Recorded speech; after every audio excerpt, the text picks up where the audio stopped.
We have wonderful clergy, and most importantly, we have a huge number of volunteers exercising a wide range of ministries all around the diocese. And that is something to be celebrated.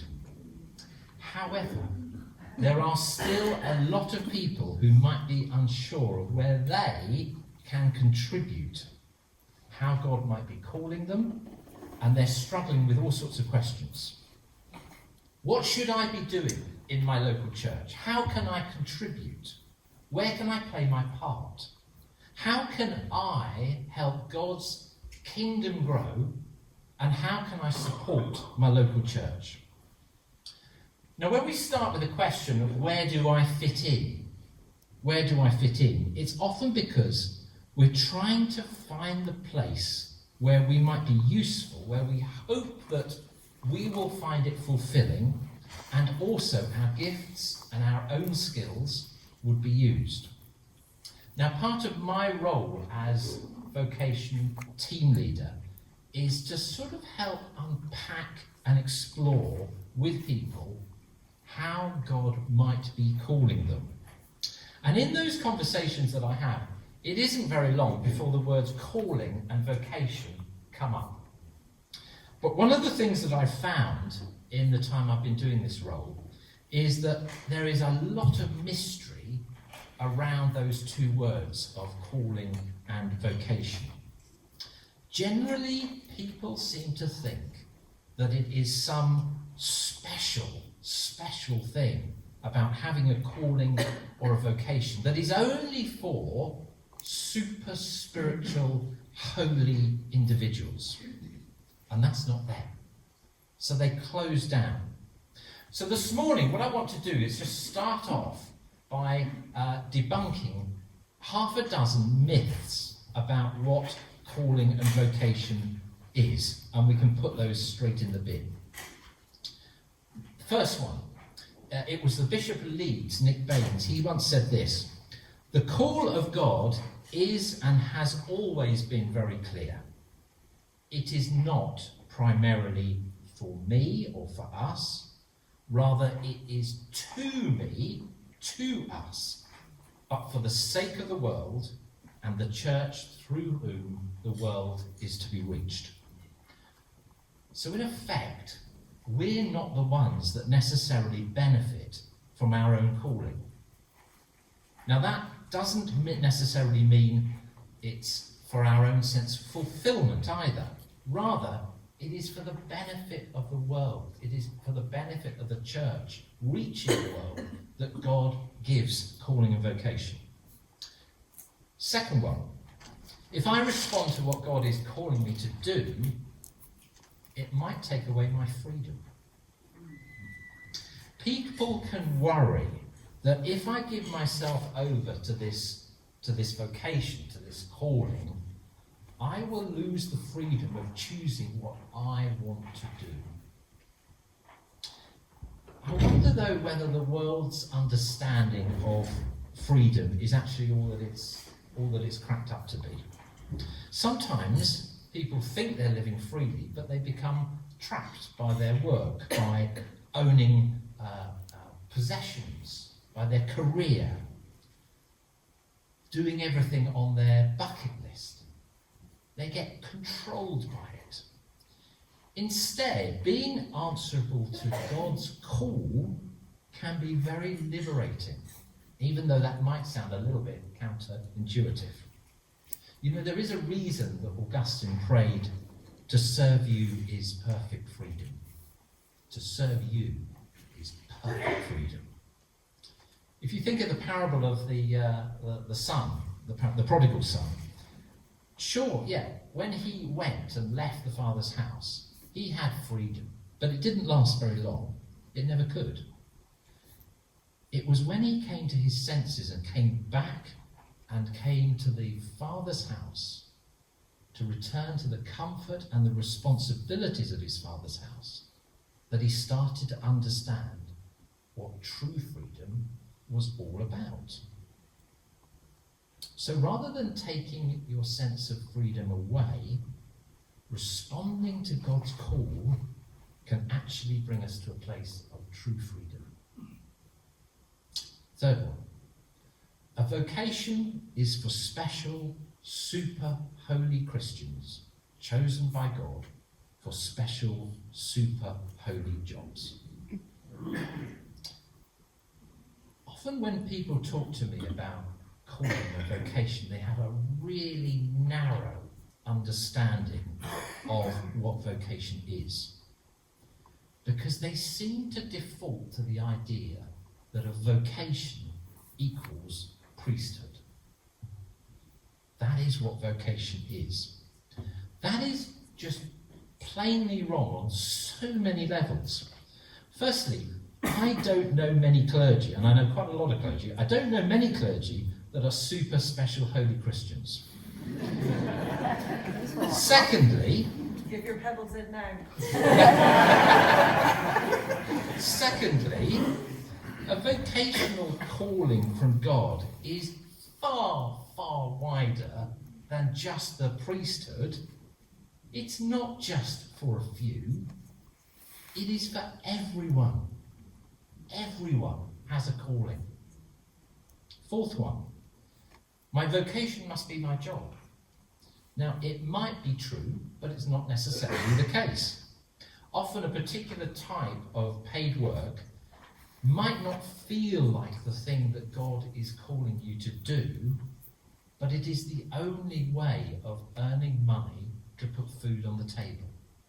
And that is absolutely fine. In the New Testament, if you think of Paul, well, he wanted to be sharing the gospel all the time.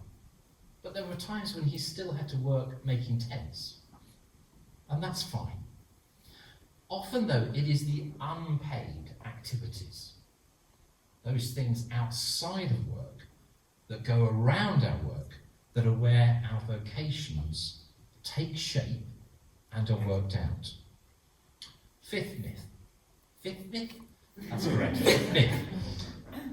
I'm called to only one thing. As we move through our lives, through our work, and our interests grow and our interests change.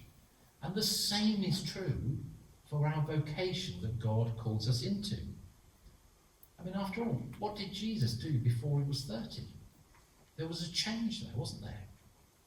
It often seems to be the case, as we go through life, we pick up skills, we pick up giftings that equip us to shape and shift our vocational calling. And lastly, my vocation has to fall into place right away.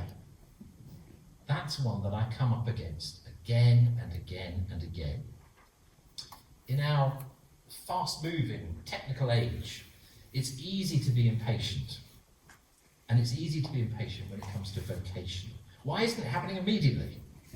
Well, the thing is, our understanding about our own personal calling, our vocation, it's normally a gradual thing.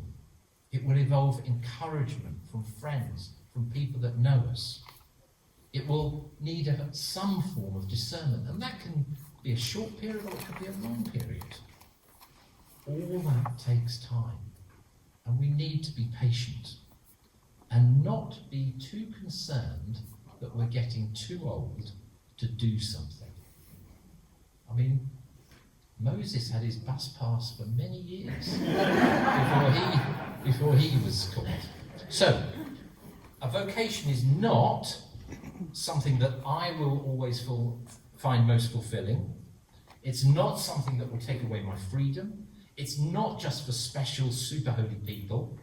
It's not something that has to be my job. It's not the one thing I do for the whole of my life, and it's not something that will necessarily fall into place right away. So, that's what it's not. Let me tell you what it is. Let me give you some ideas. We'll start with this. A calling comes from God and can lead to a vocation. So a vocation is the outworking of God's call to us. And I truly, truly believe that every single person here has a unique and wonderful that God has for them. There are three main areas that God calls us to. Firstly, God calls us all to come to him through Jesus Christ and to follow him as a disciple. Secondly, God calls us all to be members of his family, his church. And thirdly, God calls us out to serve the world. So essentially we've got a call to worship, a call to community, and a call to mission. I actually think it's pretty important that when we think about worship, community, and mission, we try and get those three areas in a reasonably level, a reasonable equal level. I think if worship is really high and mission is really low, or community is really high and worship is really low, we're actually missing out on some of the things that God has for us. So that I believe is God's general call to everyone everywhere. Call to worship, call to community, call to mission. Now, working out what God's general call is to each of us actually means in our lives is working out what our vocation is. That could be being a parent. It could be being a grandparent. It could be volunteering at a food bank, helping with parish admin, putting leaflets through front doors, advertising Christmas services, doing the readings in church, doing the prayers in church. All of those are valuable vocations that come out of God's general call to worship, community, and mission. Don't put those down. They are vital. Now, of course, some people might have an individual calling to a specific vocation, such as being an overseas missionary, maybe working with the homeless, maybe working with asylum seekers, maybe being a reader, maybe being ordained. But let me tell you this. That special individual calling is vastly overemphasised in our day and age. Vastly overemphasised. And if we don't have a special individual calling, we can easily feel inadequate. We can feel a bit of a failure, simply because we don't think we're doing something ever so holy or something world-changing. They do that, but I can't. So, I'll just sit here and do nothing. They're the super spiritual ones. Do you know, I will share this actually. I think a lack of understanding about the general call of God to everyone, the overemphasis on special individual callings, the feelings of inadequacy and failure that rise up if we don't have one of those special callings is one of the most powerful tools that the devil has to disarm and disable the church. It's incredibly powerful. It's incredibly destructive. So I want to give you a different message. I want to give you a different message. I want to tell you that God does have a calling and therefore a vocation specifically for you, which is just as important as any of those individual callings to be a missionary or a reader or a priest or whatever. And that vocation for you will probably change shape and develop as you go through life. But it will always come out of a call to worship, a call to community, and a call to mission. So how do we start working out what that actually is for each one of us? Well, it's got to start with prayer, hasn't it? It has to start with prayer. Asking God for guidance to show us what he is wanting, what he is encouraging us to contribute into. But also, and I think this is really key, it involves conversations with other people. Because they can see things in you that you can't see. I had a conversation yesterday after church on Sunday with someone who preached, and I just thought, oh my word, you are incredible. I think God might be calling you to be a reader. I spoke to them afterwards and they said, really? Really, do you think? And we talked for a bit and they said, well actually I have wondered whether that might be something, and other people have said this to me as well. I said, well why not? Why don't we have a cup of coffee? Why don't we have a chat about it? So it involves talking with other people, hearing other people. It also involves thinking about what you're interested in and what you think your gifts are.